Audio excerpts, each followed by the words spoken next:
This is Pet Life Radio. Let's talk pets. Welcome to Animal Rights on Pet Life Radio. This is your host, Tim Link, and I'm so glad you're here with us today. We've got our special guest trying to talk to her a little bit about her latest book, Mutts and Mistletoe. It's a novel by Natalie Cox. So we'll talk to Natalie here shortly about the book and how she went about putting it together, some of the exciting bits without giving away too much. It's a great book, and it'll be great for the holidays, which is up and coming here, so everybody get excited about that. So hang tight. We're going to go to this commercial break. We'll be right back. You're listening to Animal Rights on Pet Life Radio.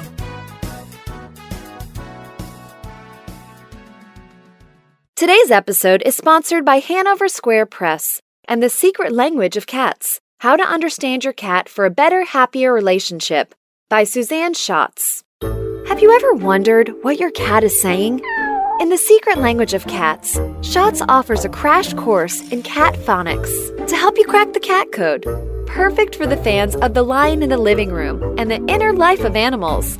The Secret Language of Cats by Suzanne Schatz is available for purchase today.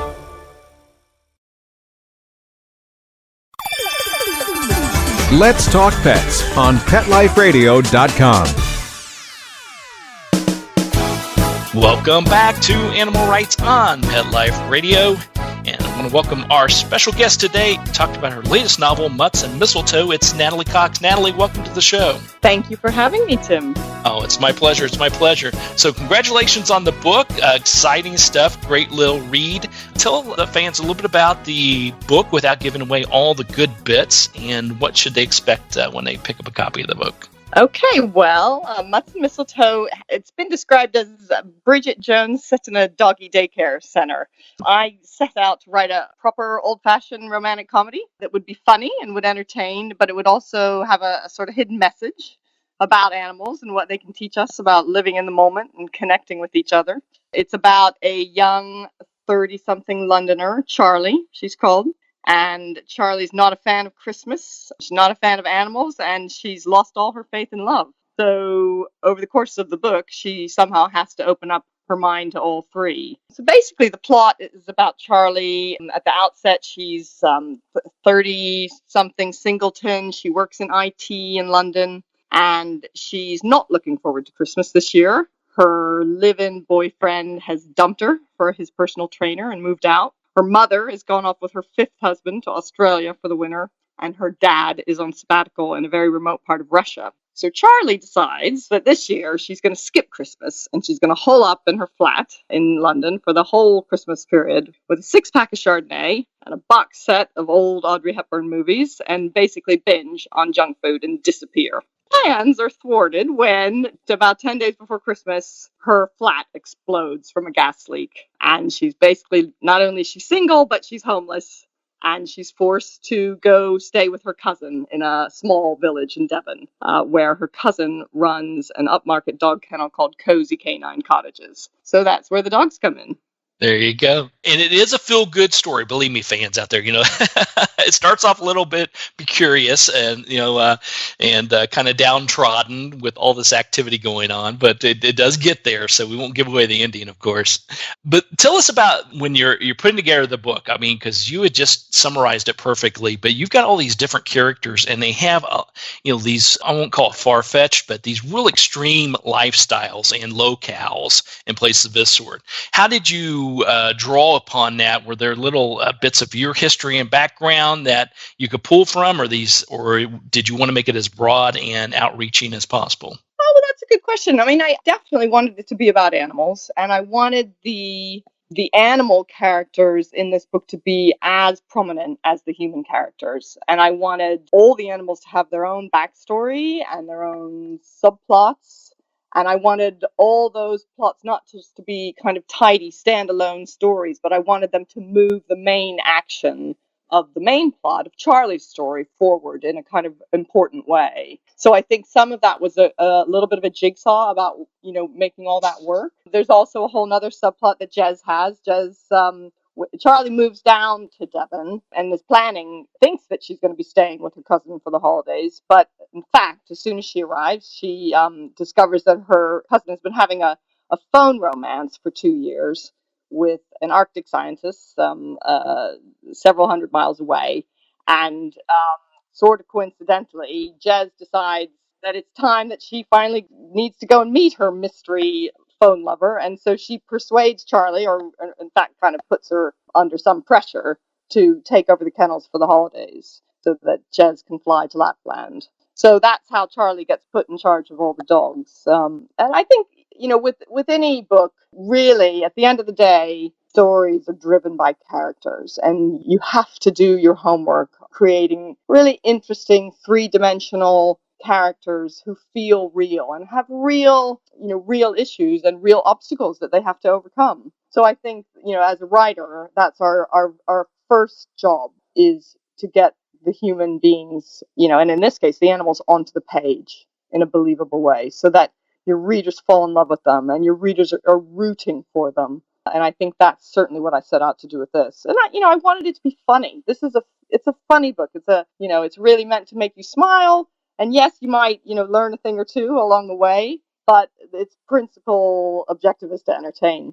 And with the characters themselves, I mean, as you mentioned, a lot of the characters are the animals themselves. And how did you draw upon building their characters and their little tweaks and backgrounds? Was it a matter of trying to give each one of a unique twist and a unique thing they bring to the table? Or I guess so. I mean, I spent a lot of time with animals, and we have loads of pets here in our house. We always have. We've had 2 dogs. We have a cat. We've had a pet gray squirrel. We've had a pet bird. We have 2 Welsh ponies. I mean, all of our pets had really strong personalities. And I think it's only someone who spends time with animals who realizes quite how three-dimensional animals can be and how individual. So I think for me, with some of these dogs, I was inspired by dogs I knew. Certainly Malcolm, the main dog star of this book, was inspired by a monstrously large, deaf albino Great Dane that I used to know. He was called Hector, and Malcolm was definitely modeled after Hector. He was a dog that I met years ago, but just never left me. He's a dog that you always carry forward with you, even though they're not yours. And the other ones, they were just organic, really. There's a Peggy, a beagle. She's a little bit like the heroine in that she's a little standoffish, a little superior, but ultimately, just like the heroine, she learns to kind of connect with other dogs and with other humans, and she has to transition into being a mother for the first time, so that's part of her journey. There's a miniature gray poodle who's so old he can barely stand. He can hardly see or hear, but he can still love, and he can still solicit love and affection from those around him. There is a tiny, dainty Pomeranian female who disdains all forms of exercise in the outdoors, but becomes quite enamored of a champion Irish setter who comes to stay and whose story becomes quite crucial to the novel's main plot. And the Malamutes. There are 2 Malamutes who feature in this book, and they're almost feral. They live outside, but they teach Charlie how to connect with nature and how to live in the moment. And they have some great scenes towards the end. In the climactic chase scene, they pull a sulky, which is like a trap, like a pony and trap, except for dogs. And there's a really great chase scene where Romulus and Remus, the 2 Alaskan Malamutes, are pulling the sulky and chasing the bad guy. And I think from the beginning, I kind of had that scene in my head, and of a chase scene with a sulky and 2 dogs pulling it through the snow, and that it was a little bit of a puzzle to kind of make that work in a believable way, but I think I managed it. Yeah, you absolutely did. Well, writing, I mean, when they're talking about television and the movies, the screens, they always say, never work with children or animals because they're always going to upstage you. But I think you get that as a writer as well. So how do you bring in these different characters, which are animals or dogs in this case, and how do you not let them upstage Charlie? Or how do you find that right balance? Well, it's a good question. I mean, I think upstaging is a good thing. If you've got an animal who's upstaging, that means something really terrific is happening on the page, frankly, particularly from the point of view of comedy. And I think dogs in general have fantastic comic potential, which is why the internet is kind of littered with dog memes. And I think even non-dog lovers, are people who will, click on it and share a funny dog video on Facebook or Twitter. And I think it's true of all animals, but I think dogs in particular loan themselves to it. I have a cat. I like cats very much, but I don't think I could have. I'm not sure I would have been inspired to write about cats in quite the same way that I have been about dogs. So from a comic point of view, upstaging ultimately might be a good thing because it means something really memorable and funny probably is happening on the page. So I wouldn't have worried too much about that. I think the main thing is to make sure that your that at the end of the day, the human characters have to take priority and the love story has to take priority. This is, it's a romantic comedy. It's got to be a romance. We need to be fully rooting for the couple to get together in this story, which I hope people are. There are two men in this story. I think every good rom-com has a little bit of ambiguity about who the people are supposed to fall for. So there are two men in this story, and both of them were super fun characters to write. And I think they're both likable. One of them is, the only one that can get the girl at the end of the day. But I think with any novel like this, you have to make sure that the main story is the one that is capturing people's imagination. You have to be rooting for this couple to get together, which hopefully we will be. There you go. All right, well, we're going to take a quick break away for these commercials. We'll come back and talk to Natalie Cox a little bit more about her book, Mutts and Mistletoe. And we'll talk to Natalie about your writing and writing styles. So we'll come back after that. So everybody, hang tight. You're listening to Animal Rights on Pet Life Radio. Sit. Stay. We'll be right back after a short pause. Well, 4 to be exact. Put on a perfectly possum pet party. Having an awesome birthday or adoption day celebration for your four-legged friend? Or just want a fun excuse to throw a fun party with your friends from the dog park? Deck out your party with Molly and Bandit Pet Party accessories. Party products designed specifically for pets. There are wearables, including adjustable pet party hats, bow ties, and tutus. The photo prop kits include funny glasses and hats. The party supplies and decorations include coordinating table covers, party banners, cake decorations, and treat bowls, cups, and bags. Everything you need to create great memories and Instagram-worthy photos. They're available in 2 colorful themes, tropical and fireman. It's a dog's life. Celebrate it with Molly and Bandit Pet Party at mollyandbanditpetparty.com/petlife. Let's talk pets Let's talk pets on Pet Life Radio. Pet Life Radio. PetLifeRadio.com. Welcome back to Animal Rights on Pet Life Radio. The show's Tim Link, and continue our conversation with author Natalie Cox. Talk to her a little bit about her book, Mutts and Mistletoe. It's a novel, a little Bridget Jones twist with all these wonderful dogs inside of them. So, Natalie, tell me a little bit about you as a writer. Obviously, this is a rom-com type book, a feel-good, a little Christmas cheer here with all the animals. Is this the type of books you like to read and you like to write, or do you have a combination of things? Have you done some nonfiction? I'm pretty eclectic, I think, in my taste. I do like to read this kind of fiction, although I read across a fairly broad range. I've written a number of other books in other genres. This is certainly a departure for me to write romantic comedy, but I've written 5 other novels, historical fiction. I wrote a contemporary political thriller, and I read across quite a wide range. I actually own a bookshop in London, and as part of that, I'm required to read quite widely.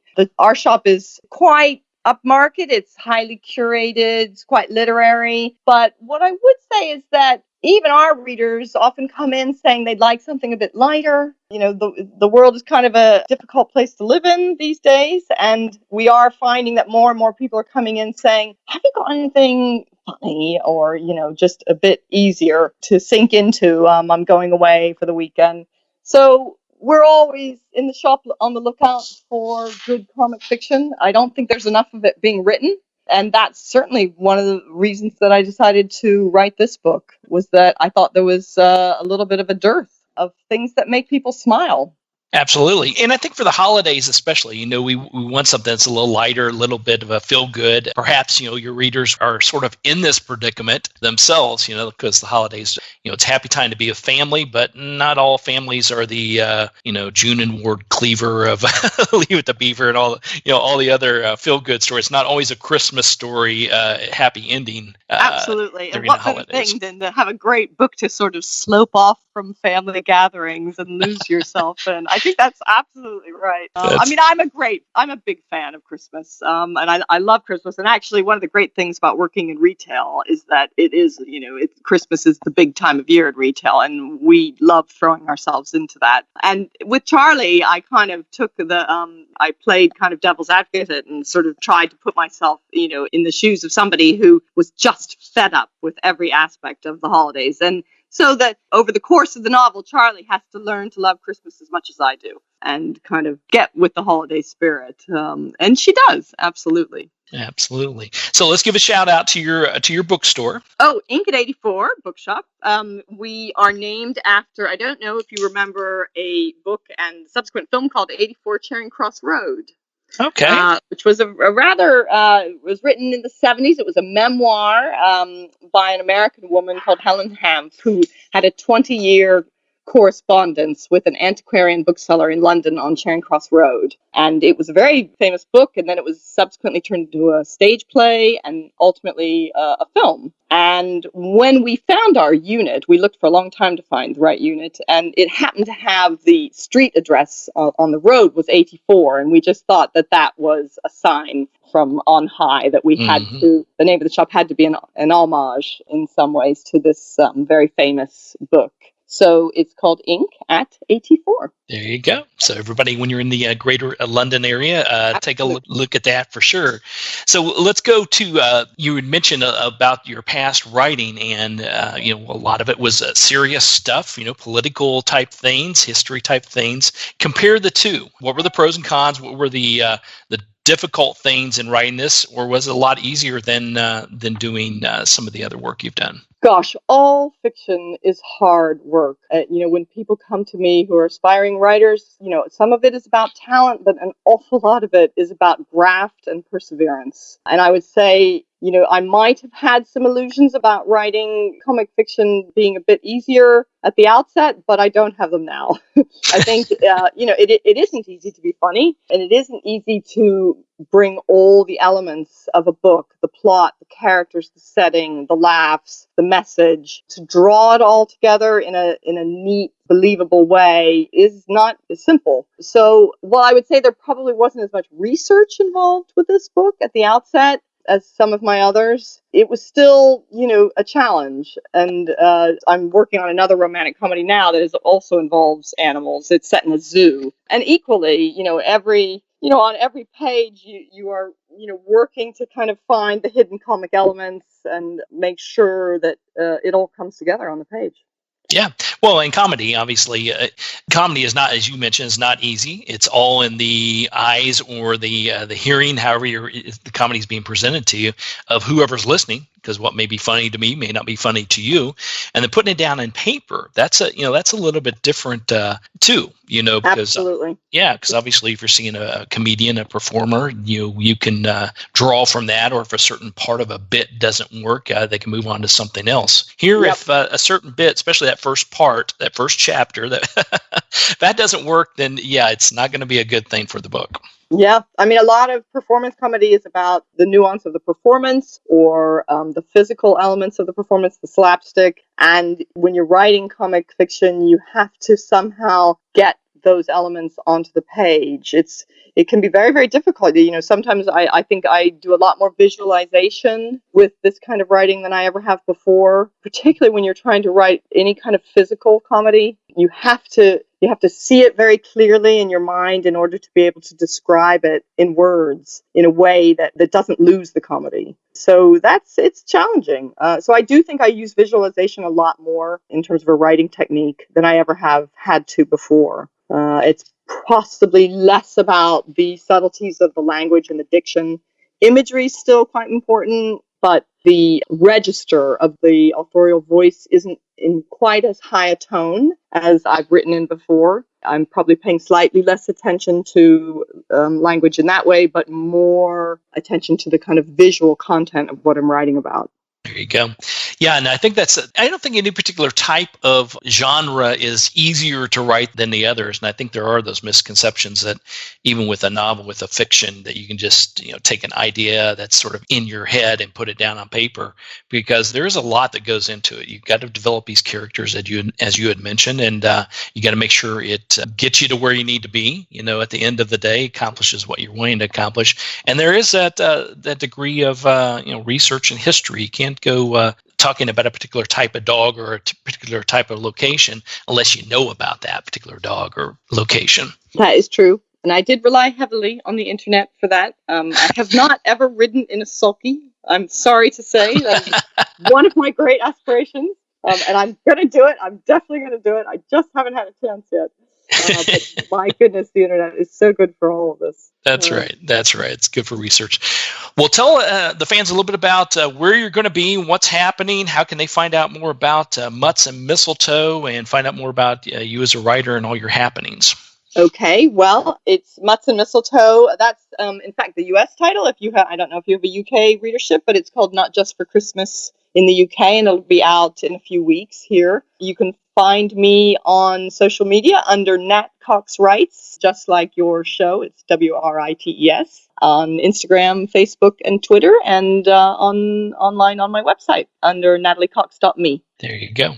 So make sure you check it out, everybody, and pick up a copy of the book here in the States, Mutts and Mistletoe by Natalie Cox. It's a great read, fun read. It'll get you all prepped up for Christmas time for sure. And we're excited. We're excited to have you on board here on Animal Rights on Pet Life Radio. Congratulations and the best of luck. Thank you so much. All right, well, we're coming to the end of the show today. I want to thank everyone for listening to Animal Rights on Pet Life Radio. I want to thank our producers and sponsors for making this show possible. If you have any questions, ideas, thoughts, or people you want to hear from on the show or be interviewed on the show, you can email us at petliferadio@petliferadio.com. Check out all the other wonderful hosts and shows while you're there. It's petliferadio.com. So thank you once again for listening to the show today.